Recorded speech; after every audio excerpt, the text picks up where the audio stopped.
Mulutnya buka. Lah. Perkenalkan Pak, saya Betani Margareta dan kelompok kami dari kelompok 1 dari kampus Universitas PGRI Mahadewa Indonesia yang sedang melaksanakan KKN tematik Bapak di Desa Kabel-Kabel. Nah, jadi mungkin kami ada pertanyaan Pak untuk Bapak untuk mengenai KKN kami Pak. Kalau boleh ingin bertanya untuk nama Bapak, kami ingin bertanya untuk nama lengkap dan sebagainya Pak. Oke, perkenalkan nama saya Putu Rustike. Tidak ada embel-embel lagi. Saya dari Banjar Pande dan kebetulan juga di Banjar Pande itu kan Banjar yang paling kecil anggotanya cuma 37 kakak. Tapi semangatnya semangat 45. Dan dari 37 kakak itu ya dia biar tahu ada macam-macam, ada dari orang seni, ada seperti bapak sendiri adalah mantan pernah dapat dulu sebagai juru songsong di Griyo Laplapan Gianyar, juru songsong Rangno dulu. Kalau di rumah sih belum ada. Itu sehari-hari bapak kerja di kantor kepala desa sebagai kepala seksi kesejahteraan rakyat, khususnya di bidang infrastruktur. Bertentangan sebenarnya dengan kehidupan bapak sehari-hari. Bapak sebenarnya jiwanya seni tapi kesehariannya di bangunan, hitungan pasti gitu. Terus di samping itu bapak juga sebagai relawan agak melenceng sedikit mumpung perkenalan, itu relawan dari dinas sosial. Bapak sendiri adalah mitra dari dinas sosial dan kebetulan juga sebagai masuk kategori 6 besar lah relawan tingkat nasional tahun 2019. Itu berarti lengkap aja ya, istri 1, anak 2 laki-laki. Itu perkenalan dari bapak. Terus mungkin kami ingin bertanya Bapak tentang di Banjar Pandenya. Seperti itu Bapak. Di Banjar Pandenya ini kami ingin bertanya dari bidang musiknya dulu Pak. Kalau bidang musik bapak kira ada sebenarnya, tapi belum terekspos ya. Itu karena sedikit lebih anak-anak muda di Banjar bapak gitu. Kalau masalah yang lain mungkin ada seperti gamelan mungkin ada. Gamelan langsung. Oke, kalau gamelan di Banjar Pande itu unik juga.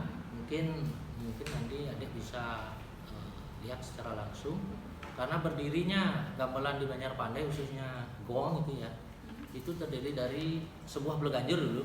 Bapak kebetulan yang merintis, kebetulan waktu itu punya dana lah sedikit. Bapak sebagai pioner, sebagai penggagas pertama untuk mendirikan Seko Beleganjur gitu. Seko Beleganjur itu terdiri dari para anggota Banjar yang sudah berkeluarga, artinya turut mereka berorganisasi suku duka. Terus dia tuh masuk menjadi Sekegong Banjar Pande yang mana namanya adalah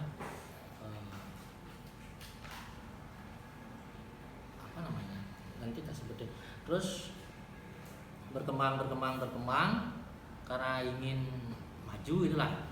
Akhirnya juga dengan keterbatasan dana akhirnya kami tambahkan menjadi riong dan rompong sehingga gong kami itu bisalah nabung di pura, tidak beleganjur aja gitu, berarti ada sepucuk riong, sepucuk rompong dan gong gantung ditambah cincang kopiah dan cincang kecil. Nanti adik bisa lihat di lapangan langsung, nanti bapak akan mohon izin kepada klien Banjar adatnya biar bisa melihat keunikan di Banjar Pande, walaupun Banjar kami paling dikit gitu, cuma 37 kakak. Tapi unik juga, ada tentara, ada polisi, ada kesenian, ada tukang gitu, komplit ya. Untuk ciri khas dalam gamelannya itu apa Pak yang ciri khas dari Banjar Pandenya itu? Kalau ciri khasnya itu ciri khasnya hanya terdiri dari 2 perangkat yang bisa menggending atau yang bisa berirama, yang yaitu berupa trompong dan riong itu aja. Kalau gong yang lain mungkin dia pernah lihat ada gendernya, ada ada apa namanya, ada gender itu kan bermacam-macam, ada jengkok, ada apa lagi namanya itu jublak, ada gong gantungnya. Ini kan cuma ada 3 bagian atau 4 bagian lah, gong gantung, rompong, riong, cincin kopiah sama kenceng-kenceng, itu aja. Itu aja uniknya. Kalau boleh tahu juga Pak, dalam maksudnya tuh orang-orang yang ikut dalam yang main apa namanya penabuhnya yang Keanggotaan. ya keanggotaannya itu dalam merekrutnya tuh bagaimana Pak? Apa ada persyaratannya Pak atau gimana? Persyaratannya mungkin dalam cara menetap usia dulu atau bagaimana dulu? Oh, kalau di Banjarpande yang Bapak rekrut itu adalah orang-orang yang berjiwa seni dulu. Orang-orang yang berjiwa seni, yang suka menabuh, dan tidak ada batas waktu umur, tidak ada. Kalau mereka dari muda-mudi misalnya ingin menggambar, ikut nimbrung, silakan. Dari kecil tuh Ya, diperbolehkan? ya boleh. Ya minimal lah umur 19-20-an mereka sudah mulai. Biasanya kan tidak sifatnya regenerasi lah istilahnya. Regenerasi, siapa tahu Pak misalnya nggak bisa kayak sekarang kan ada anak kan gitu yang melanjutkan. Itu biasanya. Tidak mesti yang tua nggak boleh ikut atau yang muda nggak boleh ikut. Kita bebas saja. Yang penting jiwa mereka jiwa seni, mau diajak ngayah tuh. Nah, prinsipnya kan ngayah, tidak ada imbalan yang pasti kecuali yang sudah yang profesional. Untuk teman-teman Bapak itu ya lah dapatlah dari bidang seni. Kalau saya kalau Bapak kan fokus kehidupan Bapak kan di sini di Indonesia mengabdikan diri, seninya adalah mengikuti. Ya. Selain para penabuh Pak, untuk tarinya Pak? Kalau tari, Tanya dalam tarinya bagaimana Bapak itu yang lebih tarian apa yang lebih maksudnya lebih ciri khas di Banjarpandenya gitu? Kalau ciri khas di Banjarpande tidak ada. Cuman secara ngetren sekarang kan itu aja, kelompok ibu-ibu itu aja yang ada dari tapi secara lebih spesifiknya tidak ada. Ada karena Bapak kan udah singgung tadi itu banjarnya paling sedikit. Ya, cuman satu banjar ini kan terdiri dari 3 banjar adat digabung menjadi satu pilihan dinas, itu dinas semuanya. Berarti banjar-banjar yang ada di kedinasan ini kan kecil-kecil, ada 60 dan termasuk banjar Bapak yang paling kecil cuma 30 juga. Makanya untuk ciri khas seni tari tidak ada. Kalau untuk dramanya Pak, untuk drama atau secara umum di Banjarpande tidak ada drama. Tapi kalau boleh melenceng sedikit, bibi saya adalah mantan putri drama dulu. Iya, di drama dulu. Karena di sebelah ini kan sekretariat drama Gong Kabo dulu yang terkenal waktu Bapak masih umur SD. Maaf melenceng sedikit, tapi kan ada tuntunan juga dari darah seni Bapak. Itu kalau di Banjarpande tidak ada. Cuman itu dah comot-comot itu ada memang tokoh-tokoh seni di Banjarpande, tapi dia berkreasinya di luar.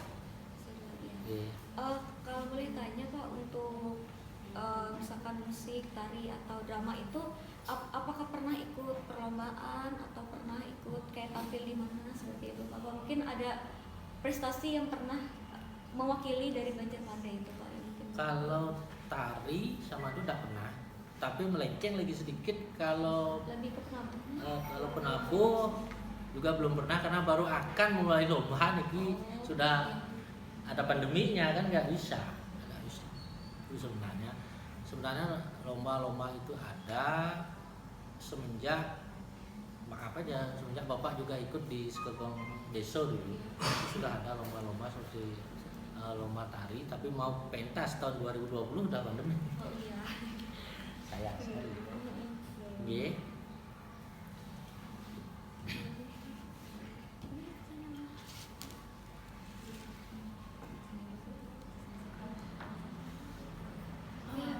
Ingin bertanya lagi, untuk jenis tari baliknya tuh tari apa saja? Selain tari yang tadi Bapak jelaskan. Secara khusus di Banjarpande kan Pak dah bilang tidak ada. Tapi kalau personal trainer seperti bapak itu kan istilahnya dia keluar berkreasi. Ada sih memang orang-orangnya, tapi zaman seperti sekarang artinya apa namanya seperti pandemi ini tidak ada karena dia mau menari.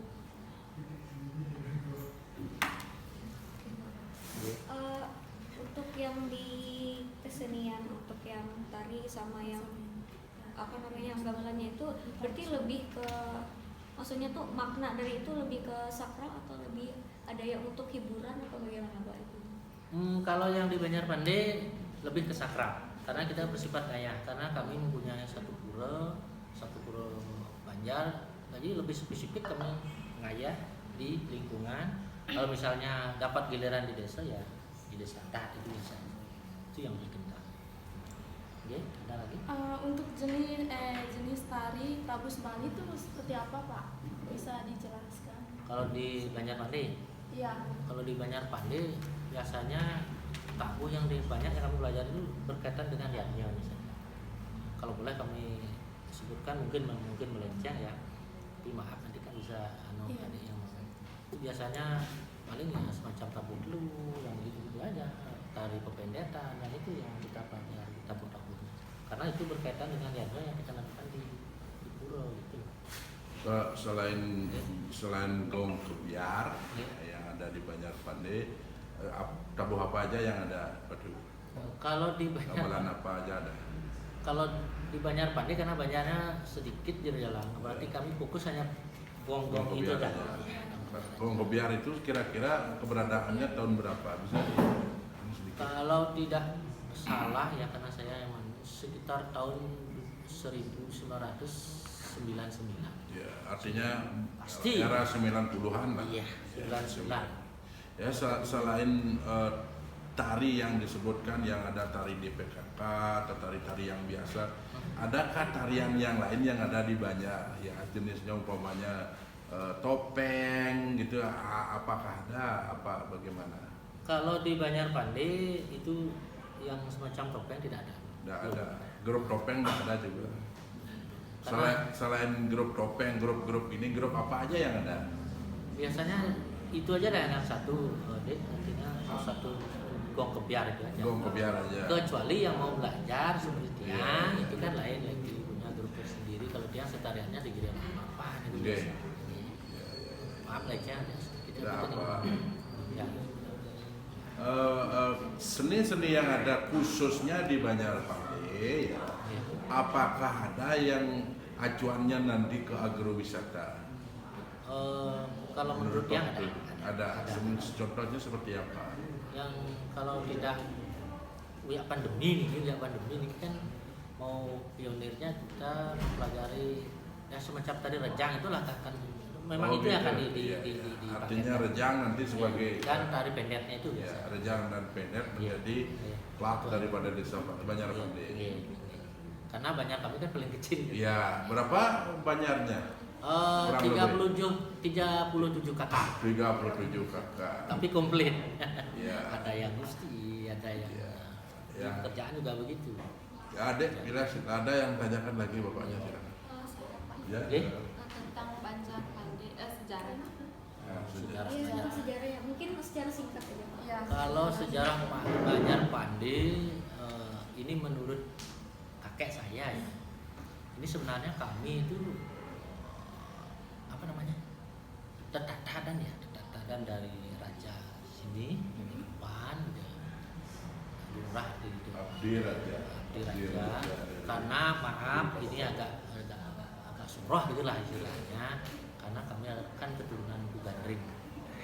Di mana ada berdiri kerajaan otomatis kami harus mendampingi, membackup istilahnya pembuat semacam alat-alat kehidupan di samping untuk senjata para prajurit kerajaan. Sebenarnya kami itu dasarnya menurut kakek ini ya, itu dasarnya kami itu dari Tonjol, dari Denpasar sebenarnya. Kami hijrah ke sini dibawa oleh. Kami bersyukur sebenarnya bisa diajak ke sini gitu. Istilahnya kalau Bali ditenteng gitu istilahnya, diajak ikut serta untuk membangun desa yang ada di sini. Makanya kami secara apa namanya, ikhlas itu hasil saya senang itu lah, karena kami bisa mengabdikan diri di desa ini. Itu sebenarnya di samping juga ada beberapa semeton yang lain yang tinggal di Banjar kami, tapi mayoritas adalah warga Pandi. Itu sejarahnya sedikit yang diberitahu oleh kakek kami selaku juga pemangku di Pulau Pandi. Kalau gender wayang itu tidak ada, Pak? Ada, tapi masih ngerem, Pak. Oh, tidak ada. Ada, tapi anggotanya tidak ada. Iya, tidak ada. Dan yang sendiri punya gender wayang. Oh, gitu. Dia Ya punya. itu dah alat-alat seperti itu, gender wayang berarti ada, tapi Ada. anggotanya tidak ada. Belum bangkit. Dia sendiri punya gender wayang. Mungkin Ada yang lain? mungkin pertanyaan terakhir dari saya. Iya. Iya, santai aja. Mungkin pertanyaan terakhir ini Pak, harapan Bapak nih di Banjar ini terkait dengan kesenian Jaya itu untuk bagi penerus muda, bagi penerus yang lain itu bagaimana? Bagi anak-anak muda zaman sekarang, apa harapan Bapak di Banjar ini ke depannya? Harapan saya sih banyak sebenarnya, tapi simpel. Mudah-mudahan Gong ini bisa berkembang kan begitu. Dan bisa menunjang desa wisata walaupun kami sedikit gitu. Dan generasi kami bisalah melanjutkan cita-cita dari Bapak yang sudah cukup berumur lah, sudah kepala 5 gitu lah. Anak biar bisa lebih rajin nanti belajar di bidang seni. Dapat lebih prestasi. Iya, lebih-lebih nanti bisa dilombakan lah seperti berganjur, karena perangkat kami sangat terbatas. Orang mengatakan kalau orang bijak apa itu namanya, mungkin Pak dosen nanti bisa menilai perangkat kami apa itu benar namanya gong luang atau bagaimana, tapi orang di sini nyebut dengan nama gong luang karena tidak ada gangsenya. Ini jenis musik kayak di Lombok. Genang belek itu ya kan, nah sejenis itu. Ya, seperti. Gitu aja. Oke, bisa Pak Kudu sebagai tokoh seni di Banjar Pandi bisa simpulkan sedikit apa yang menjadi wawancara dari mahasiswa. Bisa, silakan. Banjar Pandi itu bagaimana? Silakan. Kalau boleh kami simpulkan dari wawancara tadi bahwa di Banjar kami itu sebenarnya adalah merupakan bagian dari Banjar adat yang ada di desa Kabu-Kabu yang bernama Banjar Adat Pandi, yang terdiri dari 37 kakak, tapi dengan semangat yang luar biasa, dan merupakan ada juga bagian-bagian seni yang terdapat di Banjar kami, Banjar Pandi, walaupun cukup terbatas, yaitu berupa gong yang masih tersimpan, sudah saya ungkap tadi, berupa gender wayang juga ada. Mudah-mudahan ke depan ini bisa berkembang. Itu yang dapat kami simpulkan, dan mohon walaupun Bapak lebih tua daripada adik-adik, kalau pepatah Bali mengatakan ilmu itu kan sumbernya dari mana saja. Kalau lebih sakleknya itu benar atau enggak, ya benarnya itu bukan dari Bapak saja yang tua, dari adik-adik juga ada kebenaran. Itu saya ingin meniru tokoh kakek saya bahwa beliau itu mau menerima masukan dari anak muda, bukan saklek. Kalau Bapak bilang kalau saya tua, saya lah yang lebih benar. Nah, orang muda tidak benar. Dan Pak, adik-adik maaf kalau melenceng, mohon di. Terima kasih. Terima kasih. Terima kasih Pak Kudu. Ya, terima kasih Pak Oke. untuk waktunya Pak. Mana ada Laras, pasti ngejar bisa jawab.